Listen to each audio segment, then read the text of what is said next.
वर्णानाम् अर्थसंघानां रसानां छंदसामपि मंगलानां च कर्तारौ वंदे वाणी विनायकौ।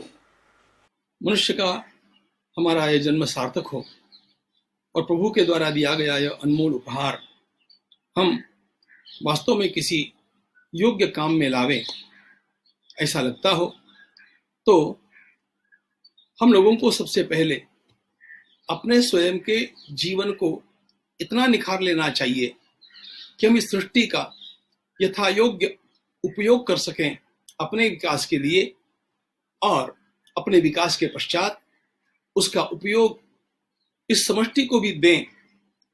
यह करने के लिए हमें अपने स्वयं के स्वभाव को जानना पड़ेगा, उसको बदलना भी पड़ेगा। इस हमारे स्वयं के मूल स्वभाव को बदलने के लिए क्या किया जाना चाहिए, इसका चिंतन करते हुए हमने ये देखा कि आगमोप प्रजादेशः कालः कर्म च जन्म च, इस सूत्र के अनुसार हमें अपना अध्ययन, हमें अपना पठन पाठन करते समय चयन करना पड़ेगा। हम कैसे ग्रंथों का चयन करते हैं और उन्हें कैसे पढ़ते हैं। केवल ग्रंथों की यह बात नहीं है, हम लोग आजकल विज्ञान की कृपा से इतने विशाल ज्ञान के लिए उपलब्ध हो गए हैं कि कोई भी व्यक्ति किसी भी क्षण अपने संगणक का उपयोग करके इंटरनेट के माध्यम से, गूगल के माध्यम से उसको जो चाहे पढ़ सकता है, देख सकता है, सुन सकता है। अब ऐसे में केवल ग्रंथों को पढ़ने की बात वहीं तक सीमित रखना ठीक नहीं। हम गूगल पर भी सर्च क्या करते हैं, हम अंतर्जाल इंटरनेट के माध्यम से क्या देखते हैं, क्या सुनते हैं, क्या पढ़ना चाहते हैं। यदि हम हमारे स्वभाव को योग्य बनाना चाहेंगे तो उसमें भी सात्विक, राजस और तामस, इस प्रकार का हम लोगों को थोड़ा अंतर करना पड़ेगा। क्योंकि गूगल तो एक बाजार है, यह अंतरजाल एक इतना बड़ा विशाल विराट रूप है ज्ञान का कि उसमें से आपको अच्छा भी मिलेगा, बुरा भी मिलेगा। उन्नति करना चाहेंगे आप तो जितनी उन्नति करना चाहेंगे आप, उससे भी कितना अधिक उसमें मिल जाएगा। अधोगति की ओर जो जाना चाहेगा उसको अधोगति के अंतिम स्तर तक ले जाने जितना भी मिल जाएगा। अब ऐसे समय में उसे यह चयन करना आवश्यक है कि मुझे स्वयं अपनी उन्नति के लिए क्या सुनना है, क्या पढ़ना है, क्या देखना है। और इसीलिए कल हम आगम यानी शास्त्र यानी ग्रंथ यानी पुस्तक पढ़ने की जो बात कर रहे थे, वह एक उपलक्षण के रूप में ज्ञान अर्जन करने के जितने भी स्रोत हैं, उन सब स्रोतों में हमें उनका चयन करना चाहिए जिससे हमारे भीतर शांति निर्माण हो, हमारा संयम बढ़ जाए, हम परोपकारी बन जाए, हमारी स्वार्थ की भावना कम हो जाए। ऐसा यदि हम पढ़ेंगे, सुनेंगे, देखेंगे, तब जाकर के धीरे धीरे हमारा भीतर का स्वभाव बदलता जाता है। यह कल की एक बात रह गई थी।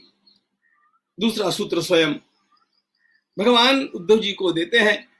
वे कहते हैं कि आपका खान पान कैसा है, इसका भी आपके स्वभाव के ऊपर बहुत बड़ा प्रभाव होने वाला है। हमारा खान पान भी 3 प्रकार का होता है, ऐसा भगवान भगवद गीता में कहते हैं।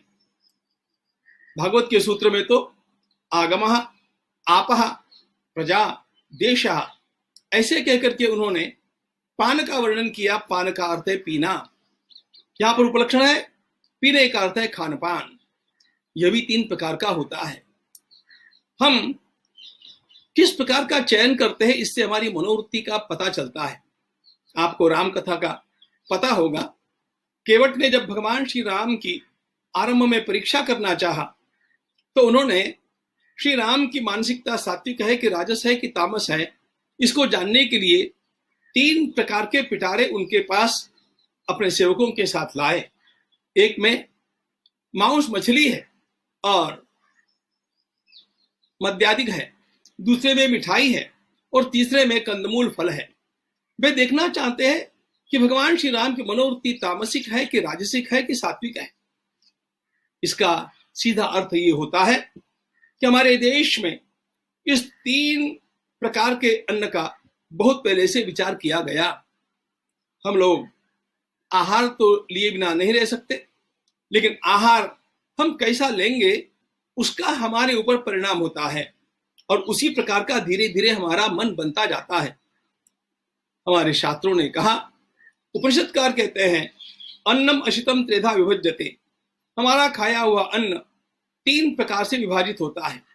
पहली बात, उसका जो निरुपयोगी भाग स्थूल है वो बाहर निकल जाता है। जो उपयोगी भाग हमारे शरीर के चयापचय के लिए आवश्यक है वो उसमें काम आता है, उससे हमारा अंततोगत्वा रक्त आदि बनता है।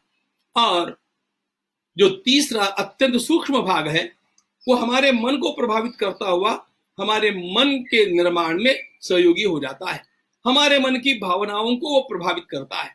इसका अर्थ हमारा खान पान, हमारा अन्न जैसा होगा वैसा हमारा मन बनता जाएगा।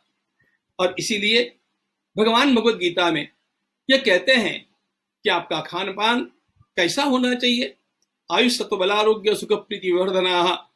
अब इसका अधिक ऊहापोह करने का यह समय नहीं है, किंतु भगवान कहते हैं आपका अन्न वही होना चाहिए जो आपकी आयु को बढ़ावे, आरोग्य को बढ़ावे और साथ साथ आपके मन को शांत रखें।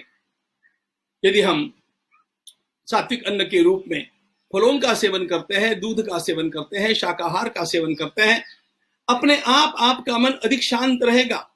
और यदि हम राजस अन्न के रूप में अत्यधिक चटपटे मसालों का प्रयोग करते हैं अथवा बहुत अधिक मिठाइयों का प्रयोग करते हैं तो अपने आप हमारा मन उस प्रकार का बनता जाएगा। और यदि बासी, बहुत तला हुआ और मांसाहार, अंडे आदिकों का आहार अथवा मदिरापान इसका सेवन हम करते हैं तो धीरे धीरे हमारा मन उसी प्रकार अत्यंत उत्तेजित बनता जाएगा ही जाएगा। इसको कोई रोक नहीं सकता है। ध्यान रखना, संसार में ऐसी एक मान्यता है, ऐसी गंवार लोगों की मान्यता है कि मांसाहार से शक्ति आती है, बल आता है। यह बात सरासर झूठी है और इसको शास्त्रों ने प्रमाणित किया है, आधुनिक विज्ञान ने भी। हाथी शाकाहारी होता है, घोड़ा शाकाहारी होता है। शाकाहार से उसको पर्याप्त इतनी शक्ति मिलती है कि वो किसी का भी प्रतिकार कर सकता है। व्याघ्रादिक प्राणी जो मांसभक्षी है उनमें शौर्य नहीं, क्रौर्य अधिक होता है। क्रौर्य अलग बात है, शौर्य अलग बात है। और इसलिए ध्यान रखना चाहिए कि हम शूर होते हुए भी हमारे मन में क्रूरता निर्माण न हो, हम बलवान होते हुए भी हमारे मन में किसी के ऊपर अत्याचार करने की भावना निर्माण न हो। ऐसा चाहने वाला हर व्यक्ति शाकाहारी होना चाहिए। शूर्पणखा ने रावण के सामने भगवान श्री राम का वर्णन करते हुए भगवान का वर्णन कैसा किया पता है आपको? फलमूलाशिनो दान्तौ तापसो ब्रह्मचारिणो। यह श्लोक राम रक्षा में आता है, लेकिन यह राम रक्षा का ही केवल श्लोक नहीं है, यह शूर्पणखा का वाक्य है। रावण के सामने राम का वह वर्णन कर रही है। ये दोनों भाई कैसे हैं? वह कहती है फलमूलाशिनो दान्तौ तापसो ब्रह्मचारिणो। भगवान श्री राम शाकाहारी है और अत्यंत बलवान है, फलमूल खा करके रहते हैं, ऐसा सीधा सीधा शूर्पणखा वहां पर बतलाती है। मूल बात ऐसी कि हमारे मन की ये वृत्तियां हमारे आहार के अनुसार बनती जाती है और इसलिए जो अपने जीवन को बलवान बनाना चाहता है, दीर्घ आयु प्राप्त करना चाहता है, परोपकारी जीवन जीना चाहता है और अपनी शक्तियों का उपयोग लोगों की भलाई के लिए करना चाहता है, उसे पहले अपने मन की वृत्तियों को बदलने के लिए शाकाहारी होना, सात्विक आहार ग्रहण करना अत्यंत आवश्यक है, अनिवार्य है। इसे हम जाने। और हमारे शास्त्रों ने तो इतना अधिक विचार इन सारी बातों का किया कि आश्चर्य होता है। अन्न कौन से पदार्थों का बना है ये भी उन्होंने बड़े महत्व की बात मानी, लेकिन उसके साथ साथ उस अन्न को पकाया किसने है, उस अन्न को देखा किसने है, उस अन्न को परोसा किसने है, उस अन्न को छुआ किसने है और वह अन्न किस धन से आया है, इन सारी बातों का सूक्ष्म विचार हमारे शास्त्रों ने किया। यह गजब की बात है। आज हम स्पर्शास्पर्श का कितना महत्व है इस कोरोना के महामारी में हम लोग जान गए। हम लोग एक दूसरे के स्पर्श से बचने लग गए। तो यदि ये स्पर्श हमें प्रभावित करता है तो अपने आप जिस अन्न को जिसका स्पर्श होगा वो भी उसको प्रभावित करेगा ही करेगा। अनेक बातें ऐसी है जो विज्ञान के ध्यान में अभी आनी है, लेकिन ऋषियों ने हमें कृपा पूर्वक और उनके ज्ञान के बल पर बतलाई है, और इसलिए हम लोगों का कर्तव्य है कि हम चयन करें उस खान पान का जो खान पान सात्विक है, जो खान पान हमारे भीतर शांति, संयम, परोपकार की भावना लाता है, हमें प्रसन्न रखता है, दीर्घायु बनाता है। और इस कसौटी पर जब आप आयुर्वेद का उपयोग करेंगे तो अपने आप आपके लिए हमें क्या खाना पीना चाहिए इसका मार्ग प्रशस्त हो जाएगा। भगवान भगवत गीता में सूक्ष्म में उसका निर्देश करते हैं, हम लोगों को उसका विस्तार से थोड़ा जानने की भी आवश्यकता है।